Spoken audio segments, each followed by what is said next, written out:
Bom dia a todos. Que a paz de Deus esteja presente aqui conosco. E nós começamos primeiro com a obra de André Luiz, Nosso Lar, que foi o estudo dos 50 capítulos que nós realizamos aqui nesta casa. E agora nós iremos começar com o estudo do livro Os Mensageiros. Então nós agradecemos por tantas pessoas terem acompanhado nossos estudos, nos assistindo, nos acompanhando, e nós convidamos também agora para que continuem nos acompanhando com essa nova obra que se inicia hoje. Então, nesta obra, nós já iremos encontrar André Luiz, que não é vítima mais dele mesmo, que não está mais em recuperação de sua doença, vindo com ele da terra. Agora ele já está procurando um trabalho, nos informando de coisas que acontecem em outros níveis vibratórios, em outras dimensões vibratórias que ele tem acesso. Então, os mensageiros, ele não é uma continuidade cronológica de Nosso Lar. Então, hoje a gente inicia o estudo, como foi feito em Nosso Lar, pelo prefácio, por uma mensagem do Espírito Emmanuel, cujo título se dá como Mensageiros, e foi datada no dia 26 de fevereiro de 1944, observando que essa obra ela foi escrita no período da Segunda Guerra Mundial, tá? Um período bem conturbado aí para a humanidade, e nós encontramos reflexo disso no próprio teor da obra conforme nós formos estudando. Então, nesse prefácio, o Espírito Emmanuel inicia sua fala ao leitor, informando que às vezes algumas pessoas, depois de terem lido Nosso Lar, podem imaginar que, na verdade, toda aquela estrutura que nós vimos, como os ministérios, os prédios, os hospitais, as casas de família, era reflexo do pensamento do homem mesmo. Porque quando nós desencarnamos, quando há morte física, muitos de nós ainda espíritos, nós não estamos preparados ainda para assimilar as transformações que nós temos em nossa volta. Então, como André Luiz mesmo cita anteriormente, tudo é muito parecido no mundo espiritual com o mundo terreno, com o mundo aqui. Então, o homem, quando ele desencarna, dependendo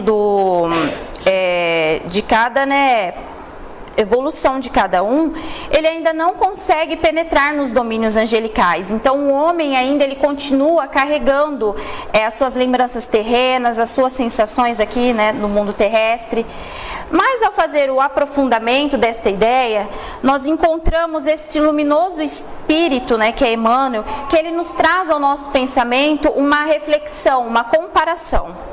Ele nos diz que o que aconteceria se um chimpanzé ele fosse levado a descrever o cotidiano da vida do homem em um palácio, em uma mansão. Então, logo nesse começo do parágrafo, nós vemos Emmanuel apresentando esta ideia.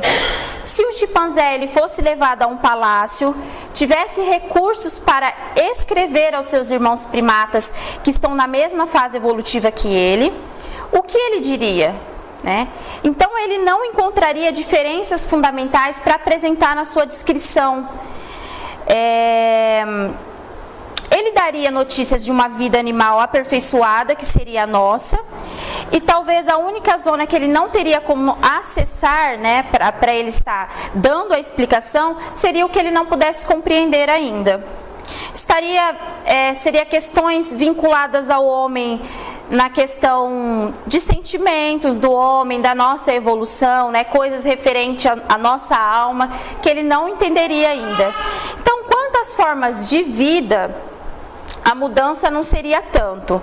Então, o que estaria ele dizendo, ele relatando, a outros chimpanzés que estão na floresta? Então, nós tiramos trechos aqui que Emmanuel nos cita, e agora conforme eu vou lendo, nós vamos dando a explicação. Então, o que ele diria? Os pelos rústicos encontram sucessão nas casimiras e sedas modernas. Então aqui ele fala das roupas, dos vestimentos do homem. A natureza que cerca o ninho agreste é a mesma que fornece estabilidade à morada do homem. a furna ter-se-ia transformado na edificação de pedra. O prado verde liga-se ao jardim civilizado. Então aqui ele cita a comparação entre a natureza. Ele fala que a natureza que cerca o local onde eles vivem, ali onde eles habitam, é a mesma que fornece estabilidade para a morada do homem também. Então ele cita que a continuação da espécie apresenta fenômenos quase idênticos. A lei da herança continua, com ligeiras modificações. A nutrição demonstra os mesmos trâmites. A união da família consanguínea revela os mesmos traços fortes. Então aqui ele faz uma comparação, né? Ele fala que a continuação da espécie é quase idêntica. Ele compara também a questão da alimentação, ser bem parecida. E ele fala também da união da família, né? Que os chimpanzés, eles também possuem família, eles também vivem em comunidade, possuem filhos. Então ele fala dos mesmos laços também fortes que ele tem em questão da união ali da família. Então, ele só encontraria dificuldade para falar aquilo relacionado à rotina do homem, por exemplo, naquilo que estivesse ligado o homem aos problemas do trabalho, da responsabilidade, de como o homem, consegue armazenar suas ideias, dos sentimentos que o homem possui, da edificação espiritual. Então, tudo aquilo que fosse relativo às conquistas da razão, que o próprio chimpanzé ele não teria como entender, ele não saberia explicar essas conquistas ainda, porque ele não a possui. Então, seria um comparativo que ele está fazendo aqui, de um chimpanzé morando em nossa casa e relatando a forma com que nós vivemos para outros da sua espécie. Então, nós vemos aí a dificuldade que ele teria de explicar o que ele estava vendo, porque tudo seria muito parecido, como foi citado, a natureza, a casa, só teria algumas modificações. Então, a maneira do macaco, do mesmo jeito que ele, encontra um ambiente, uma vida animal enobrecida, que é do homem um pouco mais melhorada que a dele, é a mesma coisa que nós, o homem, após a sua morte física, que mereceu ingressar nesses círculos elevados no plano espiritual. Então ele faz essa comparação. Emmanuel nos diz, em vista disso, que é por isso nós acharmos dificuldades em assimilar as mensagens que André Luiz Espírita nos ensina, ensinando para nós esses conceitos espirituais, que são destinados para a construção espiritual de nós mesmos. Então, ele faz aí a comparação, que por isso nós achamos a dificuldade ainda nessa parte, porque o homem ainda é muito vulgar, nós ainda estamos muito presos às coisas terrenas aqui, às coisas materiais. Emmanuel nos traz a frase, que a morte física não é salto do desequilíbrio, e sim um passo da evolução simplesmente. Então nós que temos conhecimento aqui da doutrina espírita, nós sabemos que a morte não é o término, e sim um novo começo, que nós estamos aqui só de passagem e que a morte física é simplesmente uma das etapas que nós passamos. Então, continuando aqui no texto que Emmanuel nos diz, ele fala: naturalmente, grande número de problemas referente à espiritualidade superior espera aí a criatura, desafiando o seu conhecimento para que ela possa subir aos domínios iluminados da vida mais elevada. O progresso não sofre estacionamento e a alma caminha, diz Emmanuel, incessantemente atraída pela luz imortal. Então ele cita aqui que é natural nós encontrarmos dificuldades referente à espiritualidade superior, porque só assim nós seremos desafiados, nós conseguiremos possuir mais conhecimentos a partir desse desafio, e só assim nós teremos o nosso progresso moral. Então no livro Filosofia Espírita, no capítulo 20, na questão 987, o Espírito Miramês, ele comenta a respeito desta questão sobre o homem estacionário. Então, ele explica da seguinte maneira: como nada para na vida, nós entendemos que não se dá com o homem um estacionar, no sentido comum do termo. O movimento é lei natural na criação de Deus, e podemos entender que estacionar é marchar devagarinho e não parar efetivamente, voltando o espírito para o plano de onde ele saiu pior do que quando ele chegou, ou então no mesmo nível espiritual. Então isso nunca acontece entre as almas. Sempre aprendemos alguma coisa, seja como for a reencarnação que nós tivemos aqui na Terra, ou mesmo em outros planos. Então, assim acontece principalmente com o espírito que já apresenta algumas faculdades em crescimento. Então ele cresce todos os dias, e se erra no dizer dos homens, ainda assim ele está colhendo experiências, ele está aprendendo. Então, não regride, nós não estacionamos. E aí ele traz o exemplo, né, o comparativo com a massa do pão, que antes de ser levada ao forno, ela passa por aquele processo de ser fermentada, né, tá ali sendo fermentado para ser assado. Então ele fala que se a massa está ali sendo fermentada, né, nesse processo, ela não está inativa. Então ela está continuando sendo fermentada, embora nós digamos que a massa está ali descansando. É a mesma forma, ele faz o comparativo conosco. No entanto, diz Emmanuel, que o que leva, né, ele a escrever esse prefácio não é a conclusão filosófica. Mas o esforço de Emmanuel, como ele mesmo cita aqui, não é de falar coisas para produzir raciocínios filosóficos, polêmicas, e sim para apenas exercitar o raciocínio puro e simplesmente com a finalidade de nós, como leitores, nos permitir entender qual é o objetivo do espírito André Luiz, quando ele nos conta, né, ele nos relata sobre a vida espiritual. Qual que é o objetivo maior disso? Então ele diz, não é a conclusão filosófica, mas a necessidade de demonstrar a santa oportunidade de trabalho. Felizes aqueles que buscarem na revelação dos mensageiros o lugar de serviço que lhes compete na terra, de acordo com a vontade de Deus. Então a doutrina espírita, ela nos explica, né, que a lei de trabalho é natural e nos traz o progresso, tanto material quanto espiritual.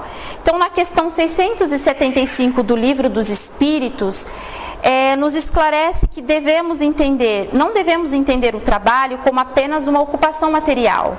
Não, porque se o corpo está trabalhando, o espírito também está em trabalho com o corpo.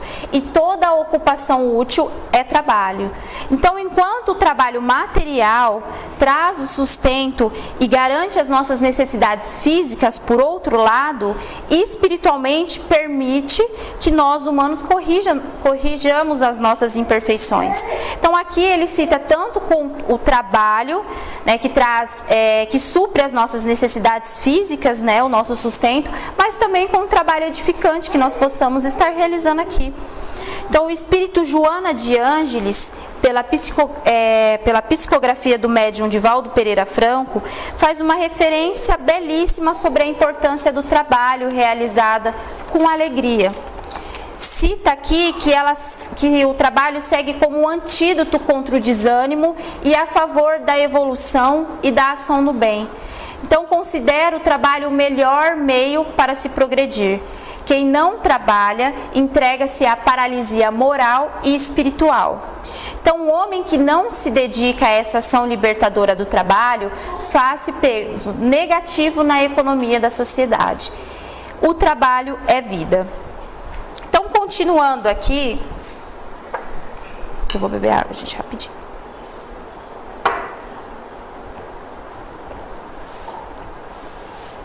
Então, continuando no texto, Emmanuel nos diz: o Espiritismo não oferece ao homem apenas o campo de pesquisa e consulta, aliás, a qual poucos estudiosos conseguem caminhar com dignidade, mas oferece muito mais que isso. Revela a oficina de renovação, onde cada consciência de aprender que nós somos deve procurar integrar-se de maneira justa com a vida mais elevada, através do esforço interior, pela disciplina de si mesmo e pelo autoaperfeiçoamento. Então, o conhecimento espírita nos abre uma visão ampla e racional da vida, explicando de maneira convincente e permitindo-nos iniciarmos uma transformação íntima, sempre para nosso melhor. Então, o Espiritismo, como nós já sabemos, muito de nós, o Espiritismo é ao mesmo tempo filosofia, ciência e religião. Então, por que filosofia? Porque ela dá uma interpretação da vida, respondendo questões como de onde nós viemos, o que nós fazemos aqui no mundo, para onde nós iremos depois da morte. Então, toda doutrina que dá uma interpretação da vida, uma concepção própria do mundo, ela é uma filosofia. E ciência por quê? Porque estuda à luz da razão dentro dos critérios científicos. Por exemplo, os fenômenos mediúnicos, que são os fenômenos provocados pelos espíritos, e que não passam de fatos naturais. Todos esses fenômenos, mesmo que seja às vezes interpretado pelo homem de forma estranha, tem uma explicação científica. Então não existe o sobrenatural no espiritismo. E a religião, porque tem por objetivo a transformação moral do homem, revivendo os ensinamentos de Jesus, na sua expressão de simplicidade, pureza e amor. Então não falta ajuda divina ao trabalhador de boa vontade. E nós vamos ver isso nessa obra. Nós vamos reconhecer aqui que não é fácil ajudar espiritualmente os homens, trazer a colaboração fraterna dos planos superiores aos homens encarnados. Nós vamos ver que requer um grande esforço dos espíritos em nos auxiliar. E Emmanuel nos traz uma frase aqui, que ele diz que é indispensável lavar o vaso do coração para receber a água viva, abandonar os envoltórios inferiores para vestir os trajes nupciais da luz eterna. Então nós vemos aqui que para nós sermos auxiliados, nós precisamos fazer a mudança também. Nós precisamos nos desfazer desses envoltórios inferiores que muitas vezes nós possuímos. Então,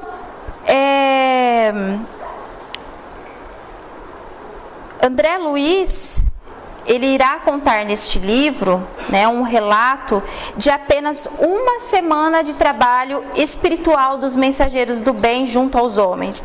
Então nós vemos aí que apenas uma semana de trabalho desses espíritos, eles conseguiram fazer uma obra, para a gente ver o quanto eles conseguiram nos trazer de informações em apenas uma semana.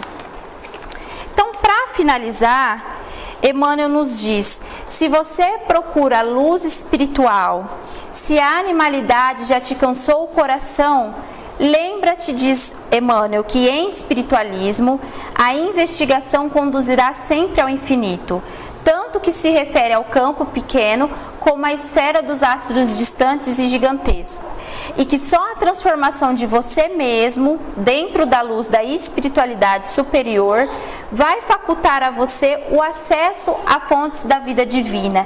E, sobretudo, recorde que as mensagens edificantes do além não se destinam apenas à expressão emocional, mas, acima de tudo, ao seu senso de filho de Deus, para que faça o inventário das suas próprias realizações e ingresse, se permita e se una e se integre de fato à responsabilidade de viver diante do Senhor. Então, o que a gente pode ver aqui, que eles nos trazem essas mensagens do plano espiritual só para nos despertar a emoção. Não, eles têm um propósito de nos ensinarmos isso. E o propósito é para que nós possamos fazer uma reflexão da vida que nós já possuímos aqui, para nós estarmos fazendo desde já essa melhora íntima. E a responsabilidade de viver é uma das coisas mais importantes que o homem relega muitas vezes, porque viver não é o suficiente. Nós vemos que os espíritos aí não se cansam de dizer isso para nós. Porque qualquer coisa é capaz de viver aqui no plano terrestre. Por exemplo, uma planta, um inseto, um animal irracional. E nós, homens, basta nós comermos, né, nós nos alimentarmos, nós exercemos a nossa necessidade biológica normal. Só que quando nós atingimos a razão, né, nós já passamos a ser aqueles que devem viver com responsabilidade, porque nós já sabemos o que significa a possibilidade de nós estarmos atuando com raciocínio e entendimento do que é certo e do que é errado.